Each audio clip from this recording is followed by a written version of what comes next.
बिस्मिल्लाहिर्रहमानिर्रहीम। अस्सलाम वालेकुम। क्या हाल चाल हैं? उम्मीद है कि आप सब खैरियत से होंगे।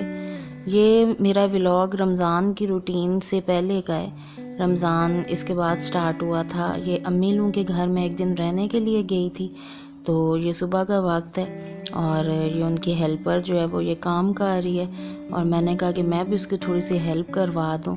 तो अभी तो वो मच्छरदानी तय कर रही थी जो मुझे बिल्कुल भी तय नहीं करनी आती है।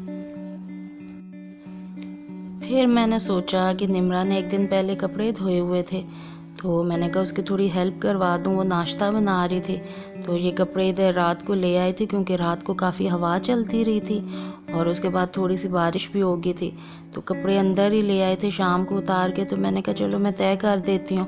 उसके बाद उनके हेल्पर को हर जगह पता होती है कि कहाँ पे क्या चीज़ रखनी है, तो वो रख देगी।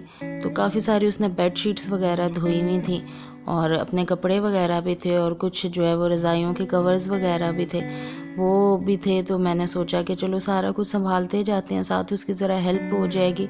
वैसे भी ये तो कोई बात ना हुई कि अगर बड़ी बहनें जाएँ मेके और अगर आपको छोटी बहनें वहाँ पे अवेलेबल हैं तो बिल्कुल बंदा उनके सर पे बैठ जाए कि वो ही हम लोग अगर अपने घर में काम करते हैं तो उन बेचारियों पे तो नहीं कोई एहसान कार्य होते। काफ़ी बहनें मैंने देखी हैं कि वो ये काम करती हैं कि अगर वो लोग वहाँ पे करें काम अपने घर में करती हैं और जब वो मेके जाती हैं तो वो बिल्कुल ही छोटी बहनों पे डिपेंड करने लगती हैं कि वो करेंगी। लेकिन मेरा ये होता है कि उसको भी तो हम ही आराम दे सकते हैं, वो भी तो वो कहाँ जाके रेस्ट करे। तो फिर मुझे ये होता है कि चलो उसकी थोड़ी बहुत हेल्प करवा दिया करो। वो काफ़ी बोलती रहती है निम्रा कि आप ना करें, लेकिन मुझे ये है कि होता है कि चलो इनकी थोड़ी सी हेल्प हो जाएगी। उसके अलावा ये भी था कि मुझे ये मैंने उसके बाद कुछ कपड़े वगैरह सीने थे, तो मुझे था कि ये ज़रा जगह खाली हो जाए तो मैं सिलाई मशीन इधर ले आऊँ। वैसे ही बैठने से तो बेहतर है कि इंसान कोई काम करता रहे। और इन छुट्टियों में तो वैसे भी मैंने थोड़ी बहुत कोशिश की है कि अपनी जो स्टिचिंग बिल्कुल मैं भूलती जा रही थी तो थोड़ी बहुत कर लूँ। तो अपने टाइम को जो है अवेल करना चाहिए, अपनी फ़रागत को अवेल करना चाहिए और बजाय ये कि हम लोग ये रोना रोते रहें कि हम लोग अंदर बिल्कुल बोर हो रहे हैं, इससे बेहतर है कि हम कुछ ना कुछ करते रहें।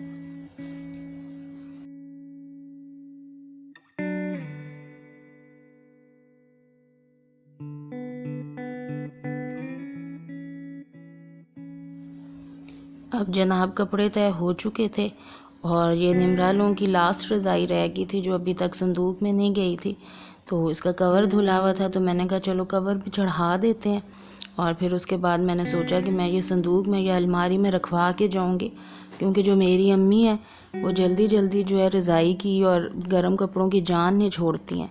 अब मार्च का एंड आ जाए और उन्होंने गर्म कपड़े स्वेटर्स पहने हुए थे और अब तो अप्रैल आया हुआ है और उन लोगों को उनको था कि बिल्कुल ही वो जान नहीं छोड़ी थी। वैसे ही नहीं छोड़ती तो इस साल तो जो है वो उनको मज़ीद टेंशन रहती है कि किसी को ठंड ना लग जाए, किसी को खांसी ना शुरू हो जाए, किसी को छींक ना शुरू हो। और गर्म कपड़े और रज़ाइयों में वो निमरा तो उनके काबू में आ जाती है कि उसको गर्म कपड़े वो पहनाती रही हैं और वो भी ऐसी है कि उनकी बात मान के वो पहनती रही है चाहे गर्मी लगती रहे। इस लिहाज से निम्रा उनकी बहुत ओबीडियंट है कि उनकी इस तरह की बातें बहुत फॉलो करती है। और मुझे तो खैर बहुत ज़्यादा गर्मी लगती है और मेरी अम्मी का ये कहना है कि तुम्हें हर साल जल्दी होती है गर्म कपड़े संभालने की और लॉन निकालने की, लेकिन मुझे शायद गर्मी ज़्यादा फ़ील होती है और मैं तो जल्दी ही रज़ाई वगैरह रख देती होती हूँ। हाँ, कंबल वगैरह मौसम के मुताबिक ले लेती हूँ, लेकिन इस तरह से नहीं करती हूँ कि अप्रैल आज और अभी रज़ाइयाँ चल रही हों। लेकिन जो है वो मेरी अम्मी हैं वो फिर अपनी जो है बात पूरी करती हैं और ये। लेकिन मैंने आज सोचा कि आज मैं इस रज़ाई का मुंह सीती हूँ और इसको रखवाती हूँ, वरना इसकी जान नहीं छूटेगी। ये मैं कपड़े सिलाई करने लगी थी तो इस मशीन का वो जो पाँव होता है, जो पैडल सा होता है, उसमें कोई प्रॉब्लम थी। तो अम्मी मुझे वो खोल के बता रही हैं कि ऐसे सेट करो और मैं उनसे सीख रही हूँ कि कैसे करना है। ये रात के वक्त जी जो निम्रा है वो काफ़ी हद तक ना अवॉइड करती है। उसको शुरू से गोश्त खाना भी इतना पसंद नहीं है और गोश्त वाली चीज़ों को पता नहीं उसे हाथ लगाते हुए क्या होता है। तो मैंने सोचा कि चलो मैं अपने भाई के लिए जो है वो कुछ चीज़ें बना जाती हूँ। तो उसने मुझे बोला कि ये जो सीख कबाब से होते हैं, से कोयलों पे तो नहीं बनाए, तवे पे बनाए थे। तो क्योंकि कोयले पे तो मुझे रात को इस टाइम बिल्कुल भी गर्मी में दिल नहीं था कि कोयले जला के उसके बनाऊँ।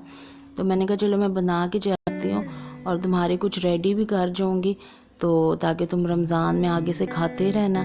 तो अभी जो है वो कुछ फ्राई करने के लिए रखे थे कि मैंने कहा टेस्ट कर लेंगे, ज़रा आइडिया हो जाएगा कि कैसे बने हैं। और मैं तो हालांकि वैसे कोशिश कर रही थी कि वैसे ही लंबे लंबे बना दूं, लेकिन उसका कहना था कि नहीं जी, पहले आप सीख पे लगाएं और उसके बाद सीख कबाब ही बनाएं, और उसके बाद वो कोयले का वो जो स्मोक का एक दम सा होता है वो, फिर बल्कि मैंने उसे मना किया कि रात के वक्त वो मत करो, क्योंकि मेरा एक्सपीरियंस ये है कि वो कोयले का जो दम है ना, वो कई दफ़ा गैस से भी बना देता है और चीज़ डाइजेस्ट होने में देर लगती है। आप भी बताइएगा कि आपका इस सिलसिले में क्या एक्सपीरियंस है। मेरा तो ये है कि मुझे वो डाइजेस्ट देर में होता है, और ये टेस्ट में अच्छे बने थे घर में। और इस तरह की चीज़ें KNNs के भी होते हैं, लेकिन ये है कि वही चीज़ें हम घर में आसानी से सस्ते में बना लें तो ज़्यादा बेहतर रहता है।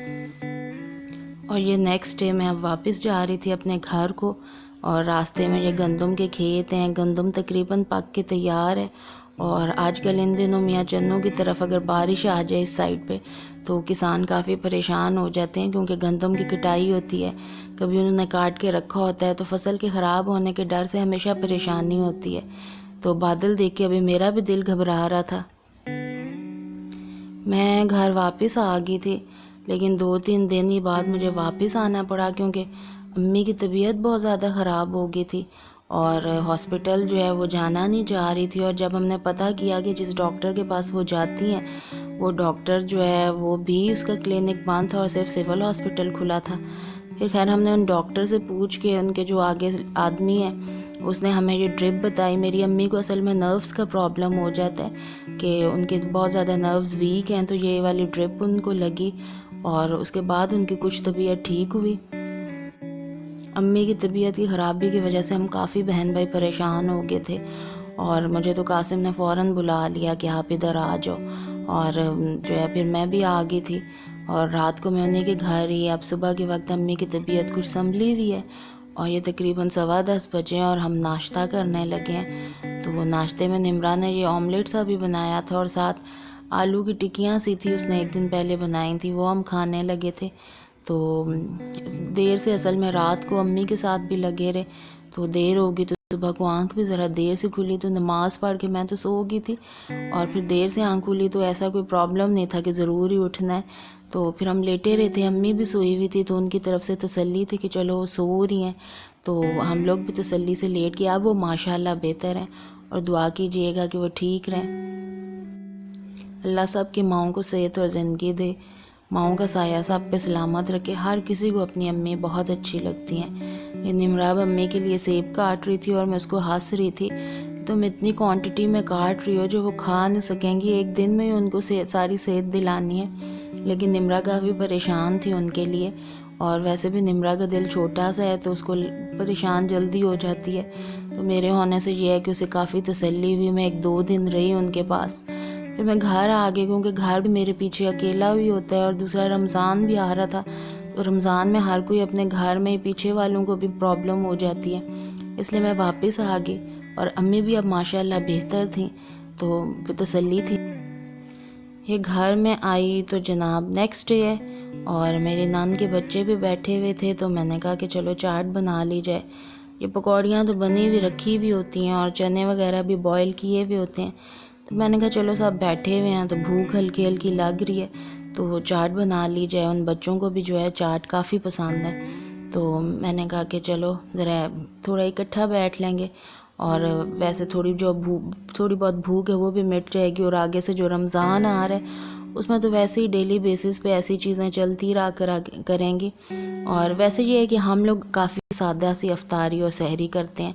काफ़ी घरों में मैंने देखा है कि इवन मेरी एक नंद है जो छोटी वाली, उनके घर में काफ़ी माशाल्लाह कुकिंग अफ्तारी के टाइम होती है, लेकिन हमारे घर में इतना ज़्यादा नहीं खाया जाता है। बस एक आध चीज़ हम एक्स्ट्रा बनाते हैं, उसके बाद थोड़ी बहुत रात को रोटी खा लेते हैं, और थोड़ी सी खाते हैं, क्योंकि सहरी में फिर इतना खाया भी नहीं जा रहा होता है।